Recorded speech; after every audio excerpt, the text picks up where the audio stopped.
خۆشەویستان لە تەوری یەکەم و لە کاتژمێریەکەین بانگ باش کوردستان گفتوگۆکەین لەسەر ئەمڕۆ کە 22 نۆڤەمبەر یاخود 21 مانگ بگورن 21 مانگی ڕەشەمێ دانراوە بە ڕۆژی جیهانی زمانی دایک. ئێمە دەپرسین مێژووی ئەم ڕۆژە بۆکەی دەگەڕێتەوە، گرنگی زمانی دایک خۆی لە چیدا دەبێنێتەوە، لە خوێندنگاکانە هانە تا چەند گرنگی درراوە بۆی کە منداڵەکانمان فێری وشە و ئەیزاراوە کولتوریە کۆنەکانمان بکرێن کە ئەو شانیان فێر بکرێن کە تایبەتە بە زمانی کوردی. زۆر جار لە خوێندنگاکانە تەنانەت کە منداڵان فێری زمانەکرێن و دواتر کە کۆمەڵی وشەی تریان لەگەڵدا بەکارهێنێن نازانوە تای بابەتەکان چییە. تا چەند گرنگە پێداچوونە و چاپشاندنەوە بە منهەجی خوێندنی خوێندکاراندا بکرێت. بەڵێ هێوی لەگەڵ ئەوەشدا تا چەند گرنگە ئەم ڕکلام و تایتڵانە کە بە زمانی ئەو زمانی دایک بکرێت و لەگەڵ ئەوەشدا لە کورتان چی بکرێت تا زمانی دایک پارێزراو بێت و پلانیان چێ بۆ داهاتوو. ئەمەش بە میوانداری دکتۆر مستەفا ڕەزا مامۆستای زانکۆ. بەخێر بێ دکتۆر. سپاس بەیانیتان باش بە ناوی خی گەورە. سەرەتا زۆر سوپاسدانەکەم، سوپاس بۆ ئەم میوانداریە، سوپاس بۆ کەناڵی NRT کە وەکو کۆی ئەو ڕاهەندانەی کە پەیوەندی بە بابەتی نیشتیمانی و بابەتی مرۆیی و نەتەوەیەوە هەیە گرنگی تایبەتیان پێدا. دیارە ئەم ڕۆژەش کە ڕۆژی نێونەتەوەی زمانی دایکە گرنگی تایبەتی خۆی هەیە، بۆیە جێگەی دەستخۆشیە کە ئێوە ئەم ڕۆژە زیندوو ڕاگرن و بەرز ڕایەگرن. سپاس بۆ میوان. دیارە ئێمە هەمیشەوەکو NRT لە تەواوی بڕگە و بەرنامەکانی NRTدا دەمانەوێت تیش بخەینە سەر و بابەتانی کە گرنگن بۆ کۆمەلگا کە وا دەکەن بێگومان کەوا دەکەن کۆمەلگە هۆشیار بێتەوە لە کۆمەڵێک بابەتی دیاریکرا و هەمیشە تەوەرە سەرەکیەکانمان بابەتە گرنگەکانی نێو کۆمەلگا بن. بەڵێ دکتۆر ئەمە سەرتا بۆ دەست پێکەم کە باز لە ڕۆژی جیهانی زمانی دایکەکەی یەکسەر چیرۆکێکمان بە خەیاڵ دادێت. دەپرسین ئاخۆ ڕۆژی جیهانی زمانی دایک لە چیەوە سەری هەڵداوە؟ بەڵێ دیارە دیاریکردنی 21/2 بە ڕۆژی نێونەتەوەی زمانی دایک ئەگەڕێتەوە بۆ ڕووداوێکی مێژووی، ئەویش لە وڵاتی پاکستان لە سەردەمی دەسەڵاتی محەممەد عەلی جیناح لە ساڵی 48 کاتێکە دەسەڵاتی سیاسی پاکستان ویستی زمانی ئۆردوو کە زمانی بەشی ڕۆژ ئاوای پاکستانە بکا بە زمانی ڕسمی و بیکە بە زمانی فەرمی و خوێندون و کۆی بوارەکانی تری وڵات. بۆیە بەشی ڕۆژهەڵاتی کە زمانی بەنگالیە واگەلی بەنگالی ئەمەی قبول نەکرد و خەڵکە ڕۆشنبیرەکەی خوێندکاران لە ساڵی 52 هاتنە سەر جادە و خۆپشاندانی گەوریان ڕێکخست بەم بۆنەوە پۆلیس لەگەڵ خۆپشاندەرانە بەرەنگاریەک بوون و تێکچڕژان ڕوویدا و ئەوە بوو کە لە کۆتاییە قوربانی لێکەوتەوە. بۆیە پاش ئەوەی کە وڵاتی بەنگلادێش سربەخۆی خۆی ڕاگەاند و جا بۆ لە وڵاتی پاکستان بۆ وڵاتێکی سربەخۆ ساڵانە لەم ڕێکەوتەیە یادی ئەم ڕۆژەی ئەکردەوە. ئەوە بوو لە ساڵی 99 داوای لە ڕێکخراوی یونسکۆی سەر بە نەتەوەی گرتوەکان کرد کە بۆ ڕێزگرتن لە قوربانیانی زمانی دایک و بۆ مانەوەی فرەیی زمانی و فرەیی کللتوری و بۆ گرنگیدان بە زمانی دایک و خوێندن بە زمانی دایک ئەم ڕۆژە بکرێتە ڕۆژێکی تایبەت و لەم ڕۆژەیە یادی ئەو قوربانیانە بکرێتەوە گرنگی بە زمانی دایک بدرێ و گرنگی بە زمانی کەمنەتەوەکان و نەتەوەکان و گرنگی بە زمانە جیاوازەکان بدرێت. بۆیە ئەو بوو نەتەوەی گرتوەکان ئەم ڕۆژەی بە فەرمی ناساند و ئەم ڕۆژەی دیاری کرد بە ڕۆژی زمانی دایک. دیارە لە کۆی ئەو بابەتانی کە دەبنە بزوێنەرکە مێژوویەک تۆمار دەکەن هەمیشە لە پشتیانەوە شۆڕشێک هەیە. دکتۆر زۆر جار ئەم قسەیە دەبیستین دەوترێت کە ڕەنگە زمان هەبێت مەترسی لە ناوچوونی هەبێت. من دەبێت ئەمە لە زاری جەنابەت کە مامۆستای زانکۆیت و شارەزای تێ لە بابەتەکەیە دەبێت بزانم چ زمانێک لە ئێستا مەترسی لە ناوچوونی هەیە، یعنی دەشێت زمان هێندە بە ئاسانی لە ناو بچێت و نەمێنێت؟ بەڵێ بەتەکید دیارە بەپێی ئەو ئامارانی کە ئەو ڕێکخراوانی کە تایبەتمەندن بە بواری زمانەوانی و بەپێی ئاماری ڕێکخراوی نەتەوەی گرتوەکان زیاد لە 7000 زمان لە جیهاندا و زمان یاخود شێوەزار وجودی هەیە بوونی هەیە و لە ماوەی ئەم سەدەیە ترسی ئەوە هەیە کە زیاد لە 90 ئەم زمانانە بەهۆی هەژمونی زمانەکانی تر بەهۆی ئەوەی کە پێوترێ جیهانگیری گلۆبالیزیشن بەهۆی تێکەڵاوی بەهۆی هەژمونی لایەنەکانی تر لایەنی سیاسی لایەنی ئابوووریە لایەنی پەروەردەیە لایەنی ئیشوکارە بەهۆی ئەم هەژمونانەوە زمانانی باڵادەست و زمانانی نەتەوەی سەردەست و ئەو زمانانی کە زمانی خزمەت کراون و ئەو زمانانی کە بەرەو پێشەوە چوونە و ئەو زمانانی کە ئیشی باشیان لەسەر کراوە ئەم زمانانە هەژموندارن ووا بکەن کە ئەو زمانانی تر وردەوردە لە ناو بچێت بۆ لەبەر ئەوەی کاتێک کە ئەم زمانانە ئاخێوەریان نەما یاخود کاتێک کە ئەم زمانانە ئەوەی کە پێوترێ کۆد گۆڕین کاتێک کە ئاخێوەری زمانە بچووکەکان یا ئەو زمانانی کە خزمەت ناکرێت کۆدی خۆیان گۆڕی شێوازی ئاخاوتنی خۆیان و زمانی خۆیان گۆڕی بە زمانێکی تر کە زمانێکی هەژموندارە بۆی وردەوردەوە ئەکات کە ئاخێوەری کەم بێت و دواتر ئاخێوەری نەمێنێت و ئەم زمانە بە زمانێکی مردوو هەژمارەکەواتە ترسێکی گەورە هەیە لەوەی کە ڕێژەیەکی زۆر لە زمانەکانی جیهان بەرەو لە ناوچوون بچێ ئەگەر ڕێگی پێنەگیرێت. جا من ویستمەوە بڵام ئەم هەژمونە کە دروست ئەبێت دەشێت زۆر جار کاریگەریەکە ویستی دەوڵەتێک خۆی بێ بۆ نمونە هەندێک وڵاتانی عەرەبی هەیە لە ئێستاشدا بە حکمی کە لە سەردەمانی کۆنەوە ئیستعمارەتی وڵاتێکی دیکە بوون یاخود داگیرکەری داگیرکەی وڵاتێکی دیکە بوون تا ئێستاش بە زمانی ئەو وڵاتە بوون من وڵاتێکی وەکو تونس وەکو مەغرب وەکو لوبنان تا ئێستاش دیراسەی فەرمی وڵاتەکەیان بە زمانی دیکەیە یعنی دەمێ بپرسم کە ئەم کاریگەریە ئەم هەژمونە دەشێت بەسەر ویستی دەوڵەتەکە وڵاتەکە خۆی بێت یاخود هەژمون و کاریگەریەکە بۆ وڵاتەکەوە ئەخوازێت کە گۆڕانکاری بەسەر زمانەکە بهێنە. وەڵامدانەوەی ئەم پرسیارە فرەڕەهەندە ئەتوانم بڵێم بابەتی گرنگی لێرە بریتێ لە چی بریتێ لە نەبوونی سیاسەتی زمانی و بریتێ لە نەبوونی پلانی زمانی ئەگەر ئەم پرسیاری جەنابتان تەوزیف بکەین ئێمە بۆ زمانی کوردی و بۆ بارودۆخی ئێستای زمانی دایی کە زمانی کوردیە و تەوزیفی کەین بۆ سیاسەتی دەسەڵاتدارانی هەرێم لەم هەرێمەیە سەبارەت بە زمانی کوردی ئایا فعلەن زمانی کوردی ترسی لەسرە و زمانی کوردی وەکو هەنێک لە وڵاتە عەرەبیانی کە جەنابتان باستان کرد ئەوانیش ئەیانەوێت زمانی کوردی تەنها لە چوارچێوەی زمانی ئاخاوتنا بمێنێتەوە و زمانی خوێندن و زمانی فەرمی و زمانی بوارە ڕسمیەکان ببێت بە زمانی ئینگلیزی بۆ نمونە بەڵێ ئەمە گرینگە ئەمە ئەگەڕێتەوە بۆ وەکووتم بۆ نەبوونی پلان بۆ نەبوونی سیاسەتی زمانی بۆ نەبوونی ئەوەی کە پێوترێ سیاسەتی نەتەوەی بۆ نەبوونی هەستی نیشتیمانی لەمڕۆ زمانی کوردی ترسێکی زۆری هەیە و شارەزایانی زمانی کوردی ترسێکی زۆریان هەیە لە دواڕۆژی زمانی کوردی بە تایبەتی لەم بارودۆخی ئێستای هەرێمی کوردستانە کە ئێمە نەمانتوانیەوە زمانێکی ستاندارد تا ئێستا هەرچەندە بە دیفاکتۆ زمانی ستانداردی شێوەی ناوەڕاست هەیە و لە بەرامبەرە زمانی ستانداردی شێوەی کرمانجی ژوور و ئێستا بەرامبەری ڕاوەستاوە بەڵام لەگەڵ ئەوەشە حکوومەتی هەرێم نەیتوانیەوە بوێرانە وەجێری ئانا و دەسەڵاتدارانی هەرێم نەیانتوانیەوە بوێرانە بڕیارێکی فەرمی بدەن هەرچەندە لە 2014 پەرلەمانی کوردستان یاسای زمانە فەرمیەکانی دەرکردووە ئەوە پێی ئەم یاسایە پێویستە زمانی کوردی لە کۆی بوارەکان بواری پەروەردەیە بواری خوێنی باڵایە بواری ڕاگەیاندنە بواری کارژێڕەیە کۆی ئەو بوارانەی کە بواری فەرمی پێویستە زمانی کوردی تا بەکار بێت بەڵام کێشەکە لەوەیە ئێمە زمانی ستانداردیدان پێێنرا و وەکو وتمان نیمانە تا ئێستا واتە تا ئێستا ئیش لەسەر ئەوە کرێ بۆ نمونە دوو زمانی ستاندارد لە ناو یەک زمانە کە هەردووجان شێوەی یەک زمانی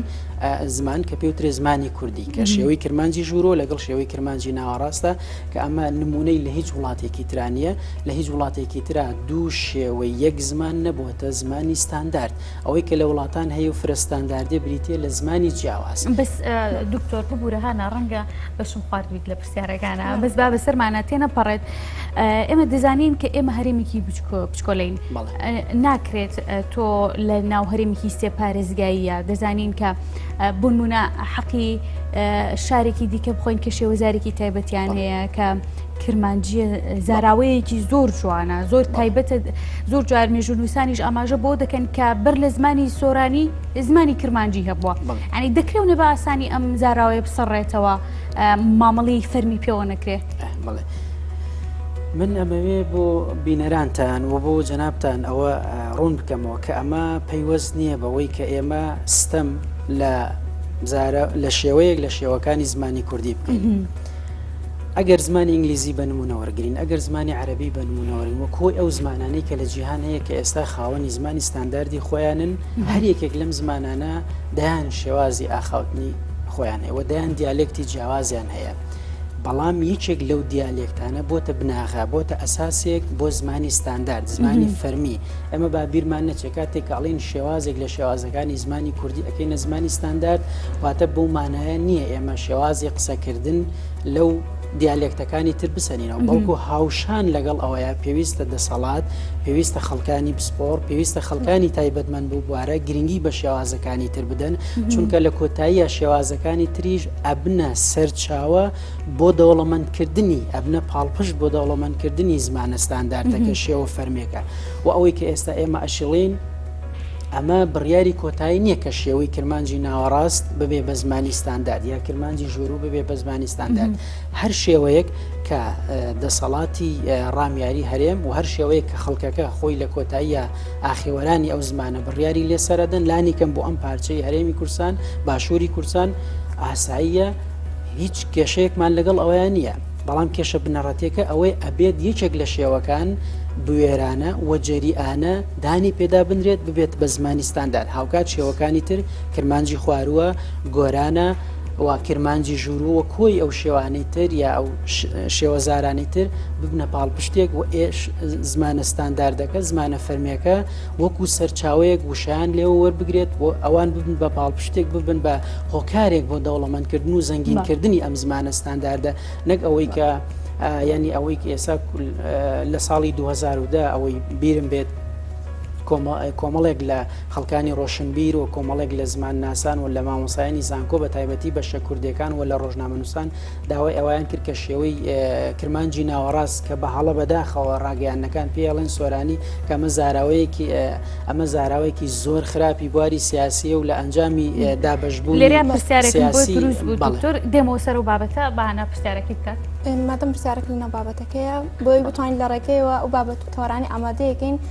زۆرترین زانیاری بدەین بە بینەرانمان ئەو پرسیارانێک کە گرێن هەڵبین لێرەوە وەڵامەکانیان دەستکەوێت بەڵێ هانا بورە دکتۆر کەواتە ئێمە باسی زاراواکەین باسی وشەی نوێەکەین تەنانەت ئێمە خۆمان لە بەکارهێنانی وشەکانی خۆشمانیانی هەڵاکەین بۆ نمونە بەکارهێنانی شێوەزاری سۆرانی ئەمە هەڵەیە لە ڕووی زمانەوانیەوە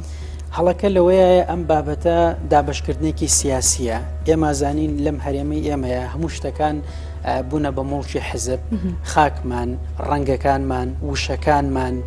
کۆی ئەو بابەتانی تر حزب کردوەتی بە مڵکی خۆی بە تایبەتی حزبی دەسەڵاتدار سنووری بۆ کێشاوە جای کردوێتەوە بۆیە ئەمە پەیوەستە بە دابشکردنی ناوچەیەوە ناوچەی بادینان لەگەڵ ناوچەی سۆرانە دوو ناوچەی گرنگ و خۆشەویستی ناو زمانی کوردین و ناو هەرێمی کوردین و ناو نیشتیمانی کوردین بۆیە ناکرێت ئێمە ئەم زاراوانە کە زاراوەی ئایدۆلۆژین و زاراوەی سیاسی و حزبین بەکارێن بێنین بۆیە ئێمە باسی دوو شێوە ئەەکەین لە ناو دوو دیالێکتی زمانی کوردی کە ئەویش کرمانجی ناوەڕاست لەگەڵ کرمانجی ژوورو شێوەی کرمانجی ژوورۆکە بادینیە کە بە هەڵە پێوترێ شوێنی هەموو کرمانجی ژوورۆکەی گرتوێتەوە و سۆرانیش یەکێکە لە ناوچەکانی یا یەکێکە لە سەد دیالێکتەکانی شێوەزارەکانی کرمانجی ناوەڕاست نەک ئەوەی کۆی زاری کرمانجی ناوەڕاست بەڵێ دکتۆر وەکو دەزانین بۆ ئەوەی کەسێکە داهێنەر بێت یاخود کارێکی بەهرەماندانە بکات هەنێک کات پەنا ئەباتە بەر زمانەکانی تر یعنی ئەوکم مرجدا ئەهەندرێت کە کەسێک لە کاروبارەکانی ڕۆژانەی کە بیۆ داهێنان کە یا بەهرەمەندێک کارێکی بەهرەماندانە بکە مرجە پەناباتە بەر زمانی بیانی یاخود زمانی جۆرا و جۆر کە لە ئێستادا ئینگلیزی وەکو زمانێکی دەسەڵاتداردا ئەندرێ بەسەر زمانەکانی ترە بابەتی داهێنان ئەوەی کە یەکێک ئەوێت بۆ توێژینەوەیەک بکات داهێنانێک بکات لە بوارێکی دیاری کراوە هەر زمانێک کە سەرچاوەی زانستی باشی پێ نووسرا بێت ئاساییە ئەم کەسە ئەم توێژەرە بۆ ئەو سەرچاوەیە بگەڕێتەوە وە سوود لەو سەرچاوی وەربگرێت و سوود لە زانیاریەکانی وەربگرێت بەڵام ئەمە بۆ مانایە نییە کە زمانێکی هەژمونداری وەکو زمانی ئینگلیزی یاخود زمانی عەربی یا ئەو زمانە زیندوانەی تر زمانی داهێنان بن، زمانی زانست بن، زمانی فەلسەفە بن، زمانێکی وەکو زمانی کوردی بە پێچەوانەوە ئەو توانستەی نەبێت و ئەو توانایی نەبێت کە زمانی داهێنان بێت و زمانی فەلسەفە و زانست و کۆی بوارەکانی تر بێت. نەخێر بە پێچەوانەوە ئەوە وەکو وتم ئەوە بێپلانی ئێمەیە و ئەوە نەبوونی سیاسەتێکی ڕوونی زمانیە کەوای کردووە زمانی کوردی نەتوانێت بەو شێوەیە پەل بەهاوێژێت بۆ کۆی بوارەکانی تری ژیان، بواری زانستی، بواری پەروەردەیی، بواری ڕۆشنبیری و بواری فەلسەفی و بواری تەکنەلۆژیای زانیاری. ئەوە ئێمەین، ئەوە دەسەڵاتی ئێمەیە. بۆ نمونە من بەردەوام ئەو نمونەیە دێنمەوە. ئەوە دەسەڵاتی کوردیە کاتێک کە ئەوێت لەگەڵ کۆمپانیایەکی گەورەی جیهانیە بۆندێک عەقدێکە بەستێت، گرێبەستێکە کات لە بواری تەکنۆلۆژیای زانیاری، لە بواری هێنانی دەیان ئامێری کارەباییە ئەتوانێت بیکات بە مەرج لەسەر ئەو کۆمپانیایە، نەک ئەتوانێت هەر پێویستیشە، ینی دەبێت بیکات بە مەرج لەسەر ئەو کۆمپانیایە کە زمانی کوردی لە پرۆگرامەکەیە بەرمەجە کرابێت، پرۆگرام کرابێت بۆ ئەوەی چونکە لە کۆتاییە چێ بەکاری دێنێ ئەم ئامێرە؟ خەڵکی کورد بەکاری دێنێ کە خەڵکی کورد بەکاری دێنێ ئەگەر ڕەچەتەکەی بە زمانی کوردی بێ و ئەگەر ڕێنمایەکانی بە زمانی کوردی بێ ئەو کاتە ئێمە بەبێ گرفت ئەتوانین بەکاری بێنین. ینی بۆ بە زمانی فارسی هەیە، بۆ بە زمانی تورکی هەیە، بۆ بە زمانی ئینگلیزی هەیە، بۆ بە زمانی کوردی نەبێت. ینی ئێمە کەمادام پارادەین، ئێمە ئەم هەموو پارە جوانەی خۆمان ئەڕواتە دەرەوە ئەیدەین، بەڵام لە بەرامبەرە شتێک وەرناگرینەوە. ینی ئەمەیە بێ پلانی حکوومەتی هەرێم، ئەمەیە نەبوونی سیاست. تاوکو زمانی کوردی کە ئەمە باز لە زمانی دایکەکەین لە خۆماندا زمانی کوردی پارێزراو بێت. بەڵێ پلانەکە زۆرە، کۆمەڵێک خاڵە. یەکێک لەو خاڵان وەکوتم بوونی زمانی ستاندارد، یەکلاکردنەوە بوونی بوێری بەدیانپیانیان یەکێک لە دیالێکتە سەرەکیەکانی زمانی کوردی کە بێتە زمانی ستاندارد، دواتر بوونی ڕێنووسێکی یەکگرت و ڕێنووسێکی ستاندارد و دواتر پلانێکی وردی زانستی کە بۆ نمونە لەکوێیە زمانە بێگانەکان بخوێندرێت. ئێستا ئەوەی کە لە هەرێمی کوردستان هەیە مناڵی کورد لە باخچەی ساوایەن و زمانی بێگان ناخوێنێ، زمانی تورکیە، زمانی ئینگلیزیە، بە تایبەتی لە قوتابخانە نمونەیەکانە، لە خوێندنگە نمونەیەکانە کە ئەمە بەپێی لێکۆڵینەوەکانی بواری دەروونناسی و پێی لێکۆڵینەوەکانی بواری کۆمەڵناسی پێویستە مناڵ لانی کەم تا بازنەیە کە ئەکاتە تەمەنی 9 ساڵی 10 ساڵی نابێت زمانی بێگانە بخوێنێ، بێت زمانی دایکی بخوێنێت بۆ ئەوەی پاراو بێت لە زمانی دایکە. دواتر لە دوای ئەو قۆناغەوە بە ئارەزوومەندانە بتوانێت ئەو زمانی کە خۆی حەزی پێێتی یا دایک و باوکەکەی حەزی پێێتی کە مناڵەکەی فێر بێت بتوانێت ئەو زمانە وەربگرێت. بەڵام مناڵی ئێمە من بەردەوام وتومە، ینی ئەمریکیەکان، ئەوروپیەکان، فەڕەنسیەکان، تورکیەکان لەکوێوە دێن ڕۆشنبیری خۆیان، کللتوری خۆیان، زمانی خۆیان بە ئێمە ئەفرۆشنەوە. زمانی کوردی لەسەر ماڵی خۆی بۆتە بەداخەوە، ینی بۆتە میوان، ئەو زمانانە بۆنەتە خانە خوێن. بەڵێ دکتۆر دیارە بابەتەکە زۆر هەڵدەگرێت و ئێمەش تیشکێکمان خستە سەری گرنگترین پرسیارەکان وەڵامەکانیمان لە جەنابەت وەرگرتەوە. ماندوونەوی بسپاس بۆ ئیکان بەیانە لەسەرم بابەتە میوانی ئێمە بوویت و زانیاریت پێداین. زۆر سپاس، دووبارە دەستان خۆش بێ، سپاس بۆ کەناڵی ئەنارتی و هیوادارم ئەم ڕۆژە بقۆزرێتەوە لەلایەن هەموو دەستگاکانی ڕاگەیان و لەلایەن خەمخۆران دەسەڵاتی کوردەوە کە فعلەن بتوانن خزمەتی